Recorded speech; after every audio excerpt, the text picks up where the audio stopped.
Shalom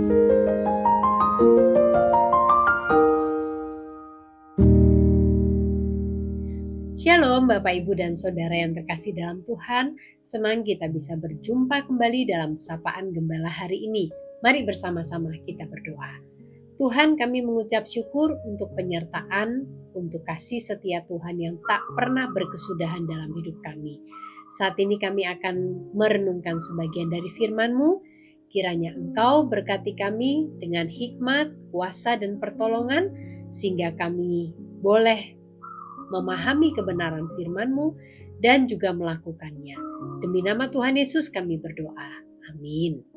Bapak, Ibu, dan Saudara yang terkasih dalam Tuhan, saat ini kehidupan yang kita jalani adalah kehidupan yang boleh dikatakan berdampingan dengan yang namanya teknologi atau kemajuan zaman.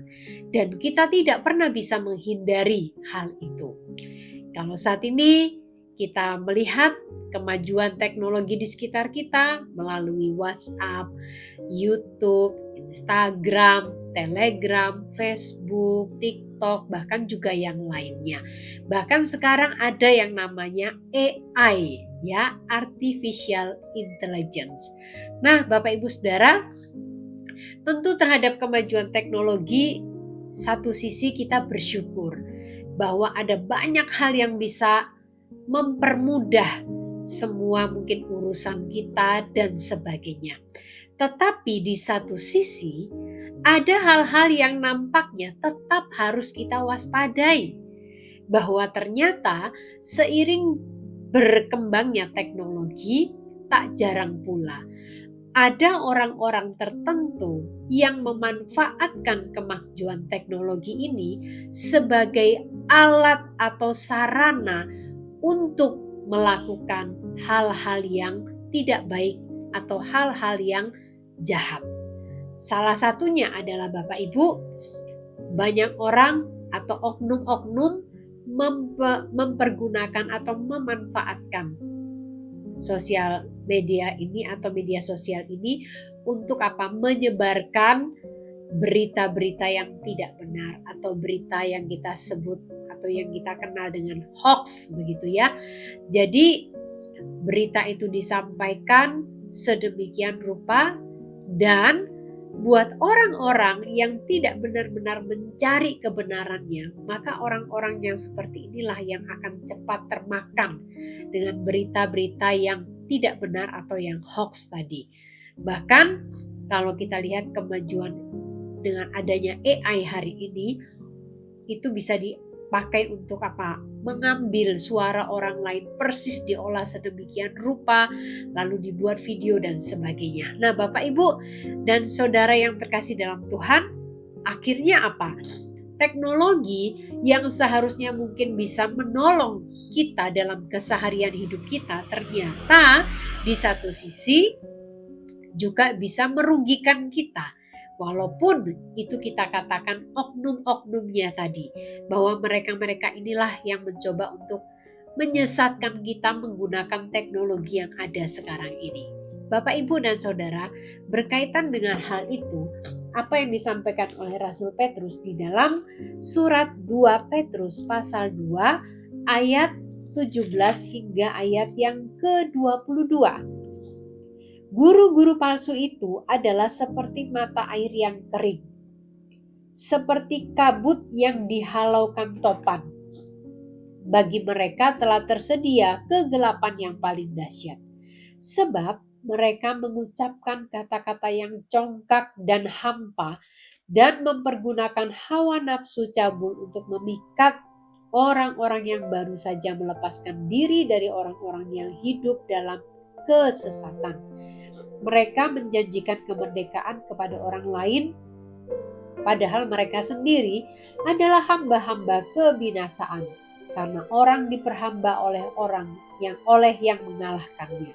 Sebab jika mereka oleh pengenalan mereka akan Tuhan dan Juru Selamat Yesus Kristus telah melepaskan diri dari kecemaran-kecemaran dunia, tetapi terlibat lagi di dalamnya dan dikalahkan, akhirnya keadaan mereka lebih buruk daripada yang semula.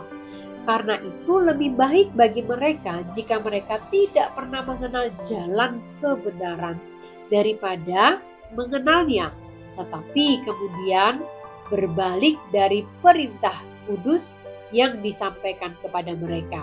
Bagi mereka, cocok apa yang dikatakan dalam peribahasa yang benar ini. Anjing kembali ke muntahannya dan babi yang dimandikan kembali lagi ke kubangannya. Bapak, Ibu, dan saudara yang terkasih dalam Tuhan, apa yang kita baca dalam kebenaran firman Tuhan ini adalah sebuah peringatan untuk waspada dan bijak terhadap berita palsu yang selalu dinasihatkan kepada umat Tuhan. Seperti yang dilakukan oleh Rasul Petrus kepada jemaat di Asia Kecil. Supaya mereka apa? Supaya mereka waspada terhadap guru-guru palsu yang menawarkan tentang kemerdekaan hidup dan menyangkal Yesus sebagai juru selamat.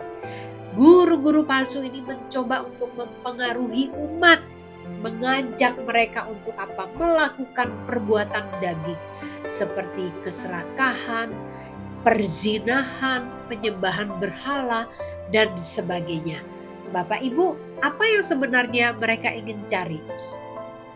Mereka tidak lain mencari keuntungan pribadi dari orang-orang yang akhirnya memutuskan untuk menjadi pengikut mereka.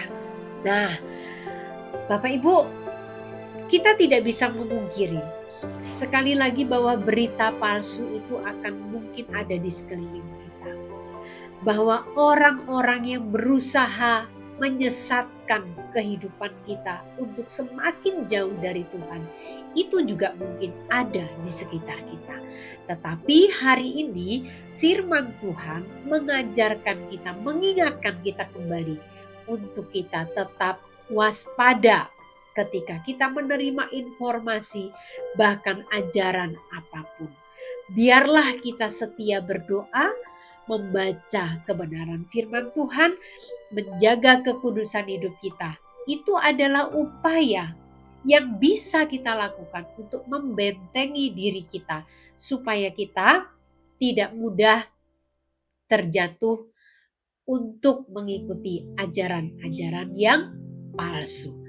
Bapak, Ibu, dan saudara yang terkasih dalam Tuhan, saya kira bahwa gereja kita telah banyak memfasilitasi umat untuk boleh belajar tentang kebenaran firman Tuhan yang sejati. Oleh karenanya, mari kita bergiat supaya kita menjadi orang-orang yang sekali lagi tidak mudah digoyahkan oleh pengajaran-pengajaran palsu yang bisa hadir di sekitar kita kapan saja. Kiranya Tuhan memampukan setiap kita. Mari bersama kita berdoa. Tuhan, kami bersyukur untuk kebenaran firman-Mu yang mengingatkan kami supaya kami selalu menjadi orang-orang yang waspada terhadap ajaran-ajaran dari guru-guru palsu yang bisa saja datang di sekitar kami. Terima kasih Tuhan, kami serahkan kehidupan kami. Demi Kristus kami berdoa.